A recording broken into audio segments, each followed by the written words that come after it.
Assalamualaikum warahmatullahi wabarakatuh.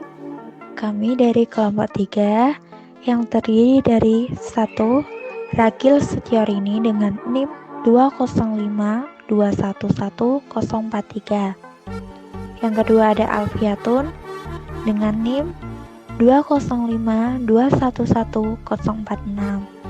Yang ketiga ada Putri Famulia Pratama dengan NIM 205211066.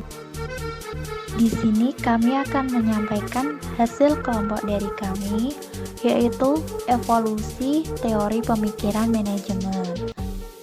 Yang pertama ada pengertian teori. Teori menurut Hoy dan Miskel, teori adalah seperangkat konsep, asumsi, dan generalisasi yang dapat digunakan untuk mengungkapkan dan menjelaskan perilaku dalam berbagai organisasi pendidikan. Teori menurut Dr. Andes Mamduh M. Hanafi, MBA, teori merupakan kumpulan prinsip-prinsip atau principles yang disusun secara sistematis. Prinsip tersebut berusaha menjelaskan hubungan-hubungan antara fenomena-fenomena yang ada. Sedangkan pengertian teori manajemen adalah seperangkat aturan umum yang memandu para manajer untuk mengelola suatu bisnis atau organisasi agar dapat mencapai tujuan organisasi yang telah ditetapkan. Perkembangan teori manajemen. Perkembangan teori manajemen dapat dikelompokkan dalam 3 periode. Yang pertama, teori manajemen kuno. Sebelum manajemen dijadikan teori secara terstruktur, pada zaman kuno sudah muncul teori-teori manajemen yang disebut teori manajemen kuno. Sampai dengan tingkat tertentu, manajemen telah dipraktekkan oleh masyarakat kuno. Sebagai contoh, yang pertama, bangsa Mesir bisa membuat piramida, bangunan yang cukup kompleks yang hanya bisa diselesaikan dengan koordinasi yang baik. Dan yang kedua, Kekaisaran Romawi mengembangkan struktur organisasi yang baik. Dan yang kedua, Kekaisaran Romawi mengembangkan struktur organisasi yang jelas dan sangat membantu komunikasi dan pengendalian. Meskipun manajemen telah dipraktekkan dan dibicarakan di zaman kuno, tetapi kejadian semacam itu relatif sporadis dan tidak ada upaya yang sistematis untuk mempelajari manajemen. Karena itu, manajemen selama beberapa abad kemudian terlupakan.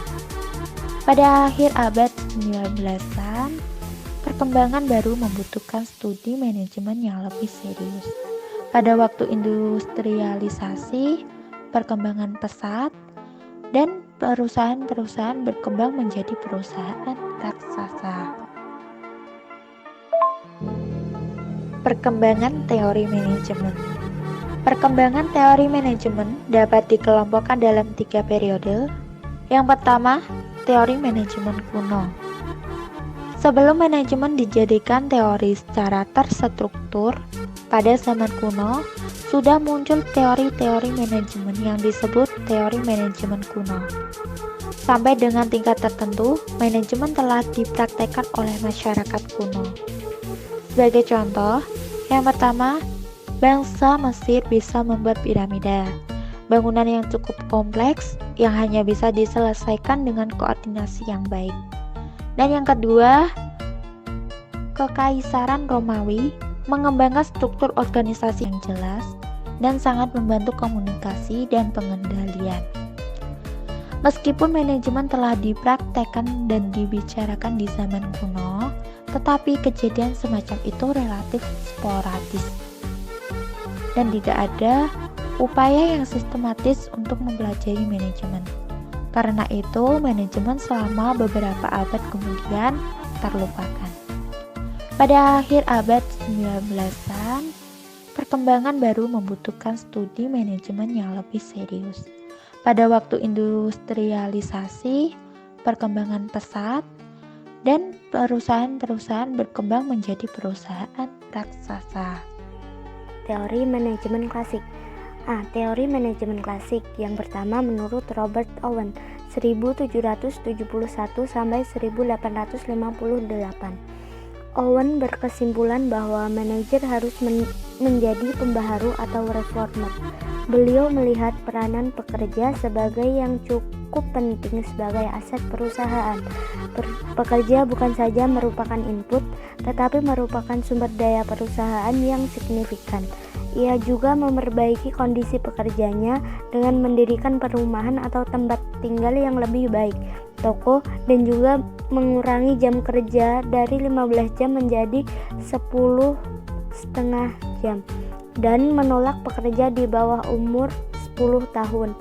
Owen berpendapat dengan memperbaiki kondisi kerja atau investasi pada sumber daya manusia, perusahaan dapat meningkatkan output dan juga keuntungan. Di samping itu, Owen juga memperkenalkan sistem penilaian terbuka dan dilakukan setiap hari. Dengan cara seperti itu, manajer diharapkan bisa melokalisir masalah yang ada dengan cepat. Yang kedua, menurut Charles Babbage 1792 sampai 1871. Dengan metode kuantitatifnya, beliau percaya bahwa prinsip-prinsip ilmiah dapat diterapkan untuk meningkatkan efisiensi produksi. Produksi naik, biaya produksi turun. Pembagian kerja atau division of labor. Dengan ini, kerja atau operasi pabriknya bisa dianalisis secara terpisah. Dengan cara semacam ini pula, training bisa dilakukan dengan lebih mudah. Dengan melakukan pekerjaan yang sama secara berulang-ulang, maka pekerja akan semakin terampil dan berarti semakin efisien. Yang ketiga, Henry Fayol. Fayol berpendapat bahwa dalam perusahaan industri, kegiatan-kegiatan yang dilaksanakan manajemen dapat dibagi ke dalam beberapa kelompok tugas, yaitu teknikal, merupakan kegiatan memproduksi dan membuat produk. Kegiatannya meliputi merencanakan dan mengorganisir produk. Yang kedua, komersial, meliputi kegiatan membeli bahan-bahan yang dibutuhkan dan menjual barang atau hasil produksi. Yang ketiga, finansial, kegiatan pembelanjaan, yakni meliputi kegiatan mencari modal dan bagaimana menggunakan modal tersebut. Yang kelima, yaitu kegiatan yang dilakukan untuk menjaga keamanan atau keselamatan kerja dan harta benda yang dimiliki perusahaan. Yang keenam, akuntansi, meliputi kegiatan yang terdiri dari mencatat, menghitung, mengkalkulasi biaya yang dilaksanakan, menghitung dan menentukan keuntungan yang diperoleh, mengetahui hutang-hutang yang menjadi kewajiban perusahaan, menyajikan neraca, laporan rugi laba, dan mengumpulkan data-data dalam bentuk statistik. Tugas manajerial, melaksanakan fungsi-fungsi yang ada dalam manajemen. James Dimani. Menurut James Dimani, kaidah-kaidah yang diperlukan untuk menetapkan organisasi manajemen adalah sebagai berikut. A. Koordinasi, merupakan kaidah yang menghendaki adanya wewenang, saling melayani, perumusan tujuan, dan kedisiplinan yang tinggi. B. Prinsip saklar, yaitu suatu prinsip yang mendefinisikan tentang hubungan kepemimpinan, pendelegasian, dan antar fungsi-fungsi tertentu yang dibutuhkan. Yang C. Prinsip fungsional, merupakan suatu prinsip yang mendefinisikan berbagai macam tugas yang harus diselesaikan serta dalam usaha mencapai tujuan bersama. Yang D. Prinsip staff, merupakan prinsip yang membedakan sebagai manajer staff dan lini lainnya. B. Teori manajemen ilmiah, menurut Frederick Winslow Taylor 1856 sampai 1915. Taylor memfokuskan perhatiannya pada studi waktu untuk setiap pekerjaan, time and motion study. Dari sini ia mengembangkan analisis kerja. Manajemen Taylor didasarkan pada langkah atau prinsip sebagai berikut: mengembangkan ilmu untuk setiap elemen pekerjaan untuk menggantikan pikiran yang didasari tanpa ilmu, memilih karyawan secara ilmiah, dan melatih mereka untuk melakukan pekerjaan seperti yang ditentukan pada langkah, mengawasi karyawan secara ilmiah untuk memastikan mereka mengikuti metode yang telah ditentukan. Kerjasama antara manajemen dengan pekerja ditingkatkan. Persahabatan antar keduanya juga ditingkatkan. Menurut Frank B. Gilbert 1868 sampai 1924 dan Lillian Gilbert 1887 sampai 1972. Menurut Frank B. Gilbert dan Lillian Gilbert, tujuan akhir manajemen ilmiah adalah membantu pekerja mencapai potensi sepenuhnya sebagai seorang manusia. Keduanya mengembangkan rencana promosi 3 tahap, yaitu menyiapkan promosi, melatih calon pengganti, dan melakukan pekerjaan. Henry L. Gunn melakukan perbaikan metode sistem penggajian Taylor atau differential system karena menurutnya metode tersebut kurang memotivasi kerja. Sistem pengawasan diterapkannya sebagai upaya untuk kerja karyawan. Di samping itu, Gunn juga memperkenalkan sistem penilaian terbuka yang awalnya merupakan ide Owen. Gantt chart kemudian populer dan digunakan untuk perencanaan, yaitu mencatat schedule pekerja tertentu. Teori manajemen organisasi. Menurut Fayol, praktek manajemen dapat dikelompokkan ke dalam beberapa pola yang dapat diidentifikasikan dan dianalisis. Dan selanjutnya analisis tersebut dapat dipelajari oleh manajer lain ataupun calon manajer. Fayol adalah orang yang pertama mengelompokkan kegiatan manajerial dalam 4 fungsi manajemen, yaitu 1. Perencanaan, 2. Pengorganisasian, 3. Pengarahan, dan 4. Pengendalian. Menurut Max Weber, suatu organisasi yang terdiri dari ribuan anggota membutuhkan aturan jelas untuk anggota organisasi tersebut. Organisasi yang ideal adalah birokrasi di mana aktivitas dan tujuan diturunkan secara rasional dan pembagian kerja disebut dengan jelas. Mary Parker Follett mengembangkan model perilaku pengendalian organisasi di mana seseorang dikendalikan oleh 3 hal, yaitu pengendalian diri atau dari orang tersebut, yang kedua pengendalian kelompok dari kelompok, yang ketiga pengendalian bersama dari orang tersebut dan dari kelompok. Chester Barnard tahun 1886 sampai 1961. Menurut Barnard, keseimbangan antara tujuan organisasi dengan individu dapat dijaga apabila manajer mengerti konsep wilayah penerimaan atau zone of acceptance, di mana pekerja akan menerima instruksi atasannya tanpa mempertanyakan otoritas manajemen. 3. Teori manajemen kontemporer. Ada beberapa perkembangan yang cenderung mengintegrasikan pendekatan-pendekatan sebelumnya menjadi batas-batas pendekatan yang telah dibicarakan menjadi tidak jelas.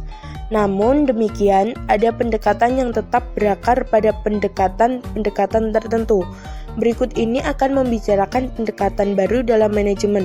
Yang pertama, pendekatan sistem. Sistem dapat diartikan sebagai gabungan sub-subsistem yang saling berkaitan. Organisasi sebagai suatu sistem terdiri dari bagian-bagian yang berkaitan ataupun subsistem. Dan sistem atau organisasi tersebut akan berinteraksi dengan lingkungan. Model pendekatan sistem dapat digambarkan sebagai berikut. Yang pertama, input. Kedua, proses transformasi. Yang ketiga, output. Yang keempat, interaksi dengan lingkungan. Yang kelima, feedback. B. Pendekatan situasional ataupun kontingensi. Pendekatan ini menganggap bahwa efektivitas manajemen tergantung pada situasi yang melatar belakanginya. Prinsip manajemen yang sukses pada situasi tertentu belum tentu efektif apabila digunakan di situasi lainnya. Pendekatan situasional juga memberikan resep praktif terhadap persoalan manajemen.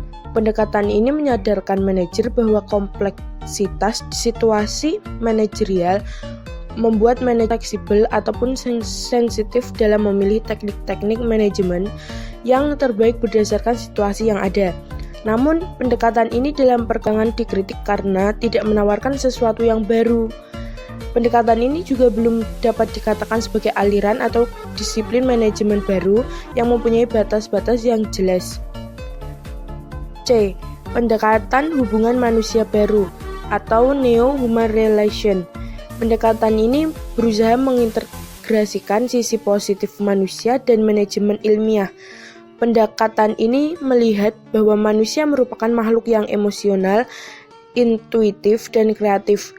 Dengan memahami kedudukan manusia tersebut, prinsip manajemen dapat dikembangkan lebih lanjut. Dalam perjalanannya, pendekatan ini masih membutuhkan waktu untuk sampai dikatakan sebagai aliran manajemen baru. Meskipun demikian, pendekatan tersebut cukup populer baik di lingkungan akademis maupun praktis. Ide-ide kedekatan tersebut banyak mempengaruhi praktek-praktek manajemen saat ini. Sekian dari kelompok kami.